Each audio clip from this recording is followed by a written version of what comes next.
Here on 10 News, we are always looking for ways to bring you news that matters to you. Of course, we center our focus on East Tennessee, but we are a big state and we are interconnected. And with that, we have a new venture that we are launching into, and here to share more with that, Corey Presley, our News Director Extraordinaire. Yeah, like we just said, extraordinary. Extraordinary. I'm good. How are you? Appreciate you having me on. Yeah. It's always a good time to talk. Yeah, we kind of alluded to it, moving some resources into the middle part of the state, because as you know, like this state is not like any other state. Like I think about South Carolina, maybe for example, you've got upstate and you've got the Midlands and then you've got the coast. Those aren't necessarily interconnected. Mm-hmm.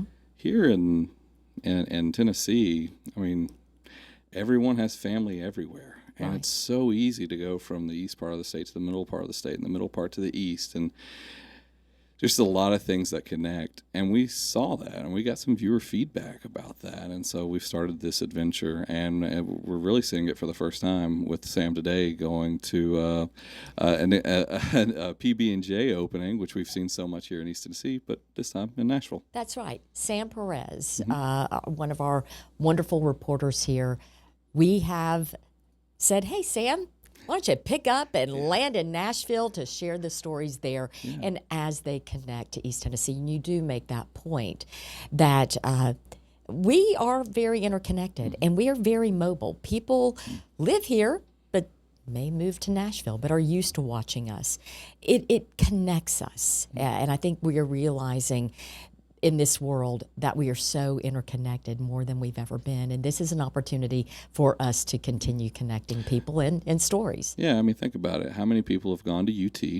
They've graduated UT. Maybe they can't find the job that they want here, but they go to Nashville. They spend some time in Nashville, and then they move back. Or maybe they want to keep in touch with what's going on with mom and dad. Mom and dad want to keep track with what's going on in the middle part of the state. I'm one of those. My daughter I wasn't going to call you out, but yeah, exactly. Yeah, exactly. My daughter lives in Nashville. She was born, raised in Knoxville. Wants to know what's going on in her hometown. Mm-hmm.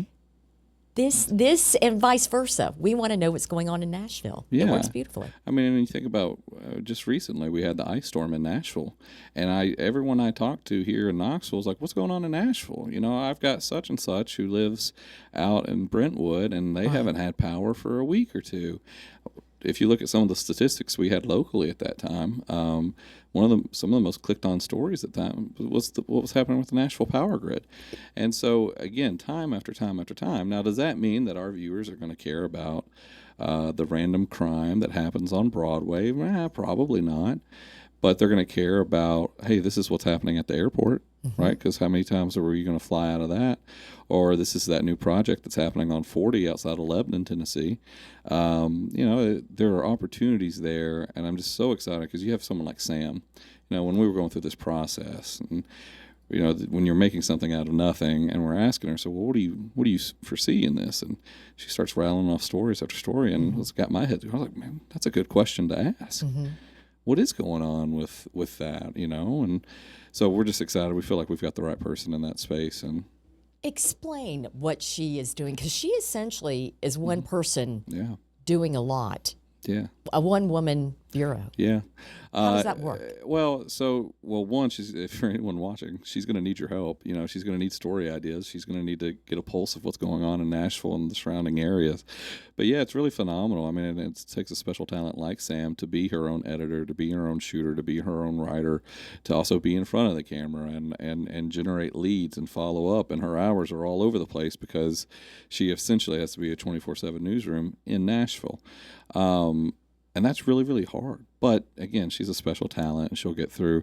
But what we're going to be doing on the back end of her stories is saying, well, this story did really well. Can we replicate it? Right? We'll see how the PB&J thing does today. And if it does really, really well, that's a nugget to file away to say, hey, you know what? Small businesses or businesses in East Tennessee moving and expanding into Nashville, or maybe vice versa, maybe that does well. Okay, let's get into the PBJ. Yeah, let's What's do it. that story? I've got Because this is I gonna got be a keg something. right out here. No, I'm just This is a family show. Disclaimer. That's a joke. But no, there is a connection. This story that she will be doing from Nashville is directly connected to Knoxville. Explain that. Yeah. So Zool, which has a ton of popularity here in East Tennessee. One of its most popular PB&J beers that you see on almost every restaurant's tap list. It's so good. It's so yeah. good. Well, Daniel's giving it two thumbs up. Well, and everyone has the same experience. You see it's called a PB&J lager or something, and you're like, well, it can't taste like PB&J. You order it, and you're like, It does. Yeah, it absolutely tastes like a PB&J. It is mind-blowing. Yeah, it really It's is. It's my parents who don't drink think it's amazing. They like. Oh, Yeah. okay. Oh, yeah. Now No, that's a it's- real it- seal of that's- approval right there. It is, and so now they've taken over another popular spot in Nashville, Southern Grist, I think is what it is. Yep. They kept all the employees at that brewery, and now they're doing their big launch of PB&J in Nashville, and like we've seen just recently how popular those events are here in Knoxville. I can only imagine, because Nashville, like if you've been down there, it's a very hip town. It is very cool vibes. Food scene, real foodie Yes, oriented. real foodie oriented. You can stop in anywhere and have a unique craft brew, and it's built off of that. And so now I think it's cool that Zool, retained all the employees according to their release, and now they're bringing a little bit of East Tennessee to the middle part of the state. So it's going to be a fun day, and it looks like the weather's going to be great too. So. Oh yeah. So are you going to be taking? No, you're not taking a road trip because we have a little. We have a big birthday to my daughter Maisie. Happy birthday, Maisie! It's her birthday today. Today is the birthday, and then all day tomorrow is the birthday festivities. We get started around 8:30 or 9, getting everything ready, and then it ends with the day of her getting her ears pierced, which I don't know if I told you about. So can we expect you taking next week off to recover from what is going to be No, I'm gonna have to work to pay for everything. Welcome to my world. Yeah, you got to foot the bill. Yeah, wedding, right? Exactly.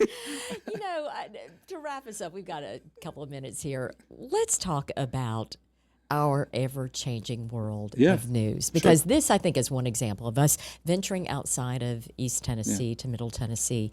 It goes to show that journalism there are no boundaries, there are no limits anymore on what we cover, where we cover, how we cover.